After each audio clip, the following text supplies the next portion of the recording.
Hello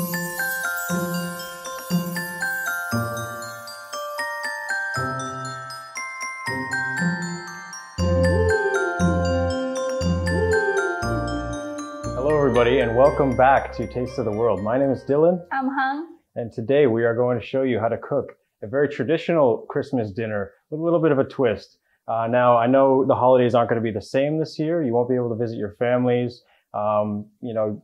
Restaurants might be closed, so you might not be able to get takeout. So we're going to show you a little simple, Christmas dinner that you can cook for your loved ones at home. In Canada, normally we do, big heavy foods like turkey, mashed potatoes, sweet potatoes, pies, stuff that'll really put you to sleep by the end of the day. But I'm not actually sure how they celebrate Christmas in Vietnam. So maybe Hung can explain a little bit for us. Recent years, we celebrating Christmas too in Vietnam, but not like cooking a big meal for the loved one, or we gathering together in some someone home or something like that. We just hang out with our friends, go to a nice restaurant, having a meal. That's it. But Lunar New Year is really a big thing in Vietnam. Cool. Yeah. All right. So what are we cooking today? So actually, we are going to be starting off with a nice roasted cauliflower soup with a little bit of pancetta sauteed in there, a couple of cauliflower florets, really, really flavorful soup. After that, we are going to be moving on to the main, which is going to be a rolled chicken breast with a chorizo stuffing. You can actually substitute that with turkey breast if you have the option. But this is, everybody's going to be cooking on a little bit of a budget this year. So we're going to just use the chicken breast. And we are going to have a side of stuffing, a little steamed stuffing roulade as well. Some glazed roasted. Stop you a bit. Is that stuffing roulade is kind of like a traditional thing in these dishes? So that's where the little twist is. So normally we would have a bread stuffing on the side, but since we want to make it look a little bit pretty and give it a little bit of a modern twist, we are going to actually do a little bit of a steamed and seared, sauteed stuffing. So, how are we going to finish off the meal, huh? Oh, it's going to be a chill gingerbread cheesecake. So you don't have to bake if you don't have the oven at home. It's super easy to make and it's super delicious.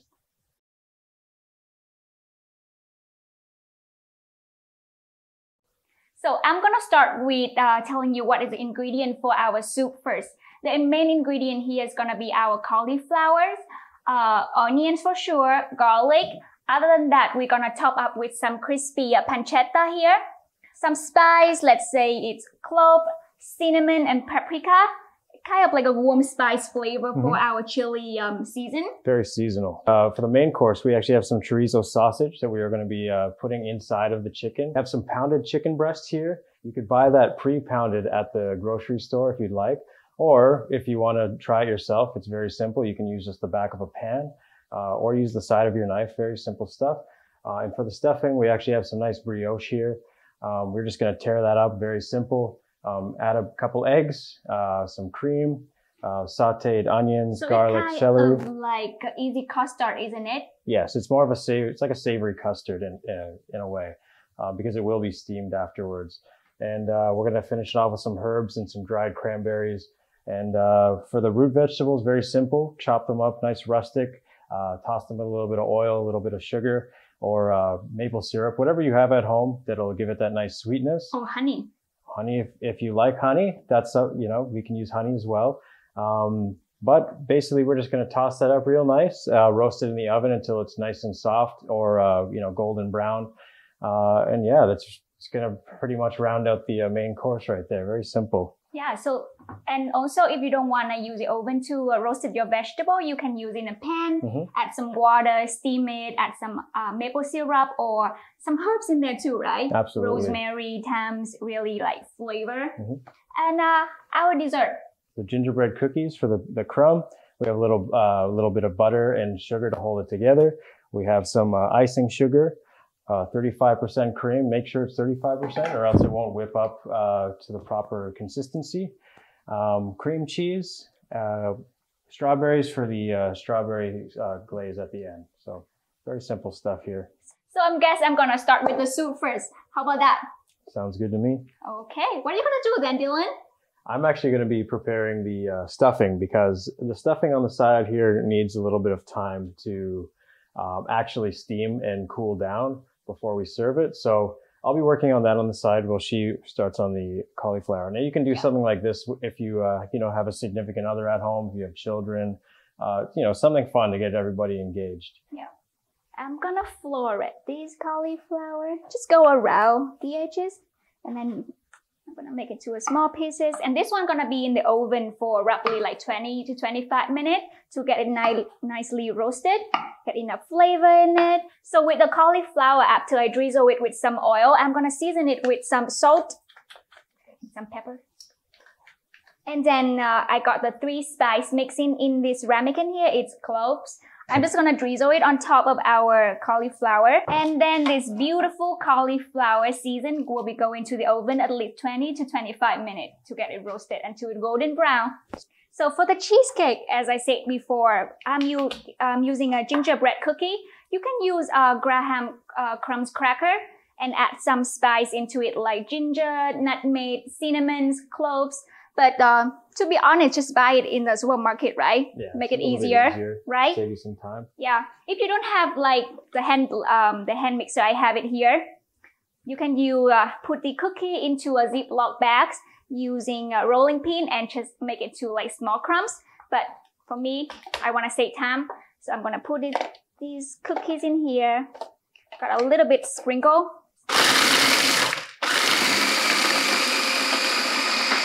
So that's it. That is our gingerbread cookie. After crumbs, next is gonna be our melted butter. Let's say just 2 tablespoons of butter, and make it a paste. Some brown sugar into our base too. So after I'm mixing the gingerbread cookie crumbs and with the butter, it's going to the ramekin like that. Pack it up. And then it's going to the oven about like 2 minutes just to bake it. Oh, I'm gonna check our cauliflower too. Look at our cauliflower. Nice and golden, nice and roasted. So next step after we bake our crumbs into the ramekin, let it chill down. You don't want to be too hot before you make our topping. So for the topping cream cheese, as I mentioned before, we gotta let it out from the room temperatures the day before. You don't want any lumps from the cream cheese. So let's say 3 ounces of cream cheese in here. Icing sugar. Then I'm gonna beat it. I'm gonna whip our 35% cream. But make sure you put your 35% cream in the fridge. You don't want it to be hot. It's kind of like reduce our time to whip it up too. So as I mentioned before, 35% cream should be chilled in the fridge before you wanna whip it. And there we go. We're gonna whip it until soft peak. When you flip the bowl, it's not drip, which means you succeed. So next thing, we're gonna mix our cream cheese and our whipped cream together. So basically our chilled cheesecake gonna be in the fridge about like 40 minutes. I'm just gonna make our sauce. So just strawberry, already cut in half, sugar for sure, and then just bring it to like a simmer and let it reduce by itself about 15 to 20 minutes. And then there we go. We're gonna have our sauce for the cheesecake. After that, we are going to be moving on to the main, which is going to be a rolled chicken breast with a chorizo stuffing. First thing we're going to do is start by cutting our mirepoix, which is carrot, celery, onions. We also have garlic here. We will be dicing these very fine and sauteing them pretty much in the pan just to get them a little bit soft so we can add to the stuffing so it can be well incorporated. Once we're done sauteing, I added a little bit of stock just to kind of steam it a little bit, and you know, it gives it a little bit of that extra flavor. You can use vegetable stock, chicken stock, turkey stock if that's what you have. You can use wine, white wine. And basically what that's going to do on top of giving the vegetables flavor, it's going to actually take all the bits that are at the bottom of the pan, and that's called fond. And that's really, really important to making a really nice flavorful stock. Just chopping up some herbs nice and fine. This is going into the bread. I have a little bit of thyme, a little bit of parsley, and a sprig of rosemary as well. So we have our bread mixture nice and cool here. We're going to crack some eggs into it. a little bit of cream here. We have the whipping cream from before. So now that it's nice and incorporated and mixed up, I know it's very messy.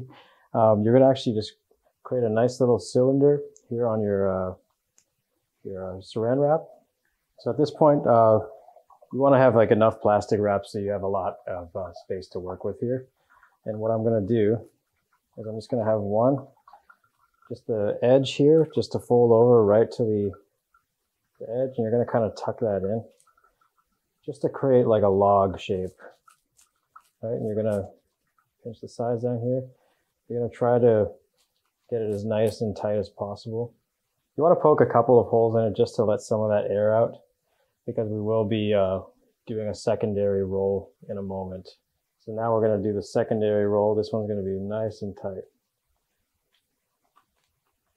And just to make it in shape, right? Exactly. Let's say if you don't want to roll it, can you put it in like a ramekin and bake it? Yeah, or absolutely. steam it? You can right? steam it. You can even just put it in a pan and make it like a pancake. If you have a waffle maker, you can do it like that too. Just, you know, be creative with it, have fun. But a key step here is to actually grab the ends and really get like a nice roll on it. You want it to be really compact and tight, right? So I'm rolling this as tight as I can. So at the end, the product should look something like this, very consistent, very compact, not much space in there, not much air. And basically you're gonna wanna have a steamer going, and you'll probably steam this anywhere from 10 to 20 minutes, depending on how big yours is. The best way to check if it's done, you know, feel it if it's firmed up like a custard would. It's basically done. You can also poke it with a toothpick. Yeah, and if you pull it out and it's clean, it's also done. So beautiful. Yeah, very simple, right? So for our roasted vegetable, I have turnips, I have red beets, and I have our carrot. You could buy colorful carrots in a supermarket, especially Loblaw. So there you go. We have colorful trays of root vegetable ready to be in the oven. Mm-hmm. We actually have chorizo here, so we're going to be using this for the stuffing for the chicken. We have the leftover bread stuffing. We're going to add a little bit of that to it to kind of help it bind together and create like a very nice, soft, flavorful filling for the chicken. It's also going to be nice and colorful. We have some cranberries here, and pretty much you can use any type of sausage. It doesn't necessarily have to be chorizo. We just like the flavors of chorizo, that nice smoky spiciness. So, right, we're going to basically just take the filling. We're going to try to get as much of it out as possible. You can actually use the skin if you like. It's really up to you. I'm basically just going to dice it up.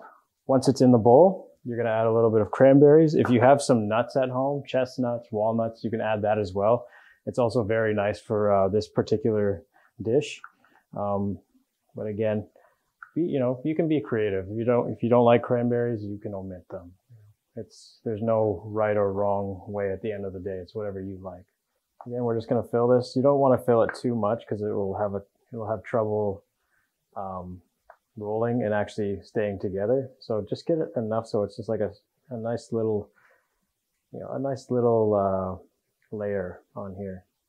And this is going to add a lot of depth of flavor from all of the vegetables, the herbs, the chorizo, or whatever sausage you like. You don't even have to add sausage. You can just do the simple bread stuffing. There's many different things you can do here. We're going to give it a little drizzle of olive oil on top. Make sure it's nice and coated, and then we're going to go straight into the oven at 450. So how is that stuffing? It looks great. As you can see, it firmed up quite nice. Like I can just pick it up. There's no issues here. We are going to be slicing these into, nice little medallions, and we are going to sear that in the pan with a little bit of butter and oil. Mm-hmm. So right now I'm just making sure the pan is hot again. It's the same concept as the vegetables as earlier. We want the pan to have a nice sizzle before you actually add the product to the pan. So I'm just going to set this aside here. I got a couple of nubbies of butter, and I'm going to grab olive oil. This does not need too much seasoning because it already has a little bit of seasoning from all the prior steps. Plus, that chicken is going to be nice and seasoned with all that sausage. And we have a little, sauce that goes on top as well. So seasoning here, It doesn't need to be overly salty or anything like that. There's so many layers of flavor going on. So why Dylan not doing that? I'm gonna add the pancettas in here. Let it render all the fat. It's gonna be our oil. We can see there's a lot of fat from the pancetta. And then we're gonna add 2 pinches of our spice from the beginning in our cauliflower.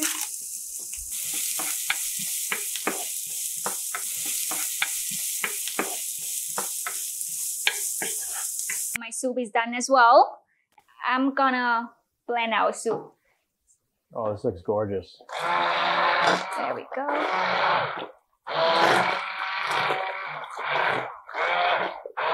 So I'm going to add the 35% creams in here. Give it a last mix. There we go. Ideally, when you're plating, you want to choose like a good white plain plate, just to brighten up your main ingredient, such as the soups here, our pancetta, and then I got some fat oil from the pancetta. I'm just gonna drizzle it all over the plate. All right, Hung, I'm gonna make the sauce real quick. Do you want to just help me cut this bird in half? Absolutely, the Awesome. birdie. The birdie. The birdie that cannot slide. So basically, with the sauce here, I'm just gonna add a little bit of the leftover stock that we have. You don't want to go too much here. I want to make sure it's nice and hot. And we're just actually going to add a couple of nubs of butter. A little sprig of thyme to infuse into the stock here. Should we plating? Absolutely. Those look fantastic too. You did a good job. She's got the eye for detail. Oh no. The important thing of like plating the main course should be like center everything. Oh, what did you put in there? It's just the vegetable stock that we had left over with a little bit of natural butter. So that looks lovely, doesn't it? That a looks nice little lovely. rustic twist on a classical Christmas meal. Are we missing something? I believe we're missing the best part, actually. That The would sweet have thing? to be, The cheesecake. Oh yeah. So I have it here, the cheesecake set nicely in the fridge. And now our strawberries. Look at that. Just gonna put a dot right on top. Super simple. Color and pretty. If you have some mint leaves, it would be nice to be on top too, right? There we go. And you could also substitute it with, if you don't want to make the jam, if you have jam lying around Exactly. at home, Or just, fresh fruit. berries, yeah, fresh Exactly. berries. There you go. It's a home cooked holiday meal.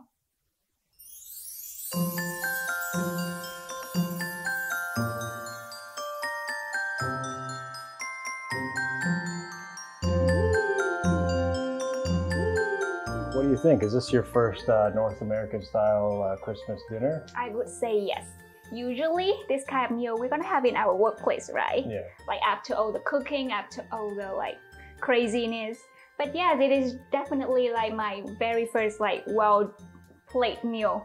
Right, for home. Yeah, because Exactly. typically how my family would do it, and I'm sure a lot of people would do it, they'd have a family style spread, with 100 different dishes, bringing a whole bunch of people together. But, this year being a little bit restricted, we have to do it this way. But I think it turned out pretty well, if you ask me. So thanks for watching, guys. And if you guys like this video, make sure to hit that like button and also hit that subscribe button for more of these happy home recipes. We'll see you in the next one. Happy holidays. Happy holidays.